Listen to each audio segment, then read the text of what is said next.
Thank you so much, Lola. En mi calidad de canciller de Guatemala y en nombre del señor presidente Alejandro Yamatei Falla, presidente de la República de Guatemala, es un honor para mí dirigir unas palabras a este importante cónclave que nos trae la responsabilidad de conmemorar el compromiso mundial de la Declaración Universal de los Derechos Humanos y luego de 75 años desde su concepción, podemos hoy orgullosos decir que consagra los derechos inalienables de todas las personas que tienen como seres humanos, así como los principios de la defensa de la vida de la familia, resaltando su importancia, que son el origen de la sociedad. Señoras y señores, la Carta de las Naciones Unidas y la Declaración Universal de los Derechos Humanos siguen representando el lenguaje común de la humanidad, cuyo principio es la dignidad humana que sirve de base para la protección de los derechos humanos de todas las personas alrededor del mundo. Hoy somos y nos sumamos a los múltiples grupos que conmemoran el 75 aniversario de la Declaración, reafirmando nuestro compromiso con su contenido y la fiel aplicación a nivel nacional y regional universal. Asimismo, destacar la relevancia y la validez de la aplicación y el cumplimiento que representan el poder responder adecuadamente a los nuevos desafíos que enfrenta la humanidad.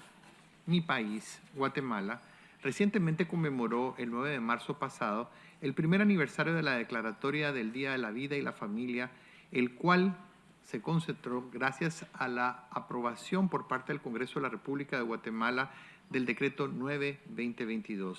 en el cual se realizaron diferentes actividades, las cuales tuvieron como objeto resaltar la importancia de respeto a la vida y a la familia como centro de la sociedad y especialmente al derecho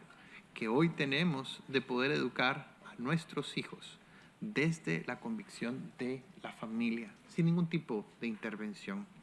El artículo 78 de nuestro Código Civil establece que el matrimonio es una institución social por medio de la cual un hombre y una mujer se unen con ánimo de permanencia, con el fin de vivir juntos, procrear, alimentar y educar a sus hijos y auxiliarse entre sí. Debemos destacar que el respeto a la vida y la familia,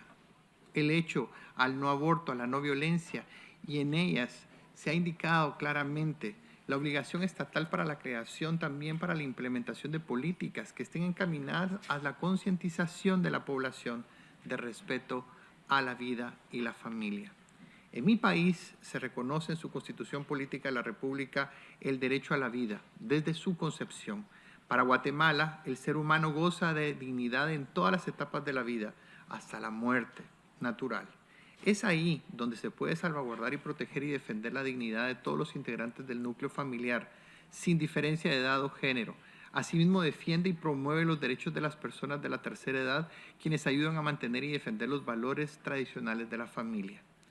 Como lo mencionó el presidente de la República, el doctor Alejandro Yamatei Falla, en marzo de este año, nuestras costumbres y nuestros valores y tradiciones han empoderado a los guatemaltecos, así como a muchas personas alrededor del mundo, para enfrentar los nuevos desafíos del orden global, especialmente aquellas agendas globalistas que algunos quieren imponer y que pretenden en vano forzarnos a abandonar nuestros principios y más preciados valores como el respeto a la vida y la familia y la protección tradicional. Es por ello que nos complace haber posibilitado este espacio para conmemorar así los 75 años de la Declaración Universal de los Derechos Humanos y el inicio de la red política de valores que hace que sin duda alguna tengamos hoy un cónclave que está representado por cada uno de ustedes y sus naciones. Por último, quisiera destacar la importancia de este momento en el cual tenemos la oportunidad de unirnos bajo una misma visión. Y por esto quisiera cerrar mi intervención reiterando que para Guatemala todo ser humano tiene derecho a la vida, a la libertad y a la seguridad de su persona y que todas las personas son iguales ante la ley. Y sobre esa base vamos a seguir promoviendo los esfuerzos necesarios para que los derechos humanos y la familia sigan siendo el centro de nuestra acción. Solo de esta forma nuestros pueblos podrán alcanzar el desarrollo integral. Muchísimas gracias. Muchísimas gracias.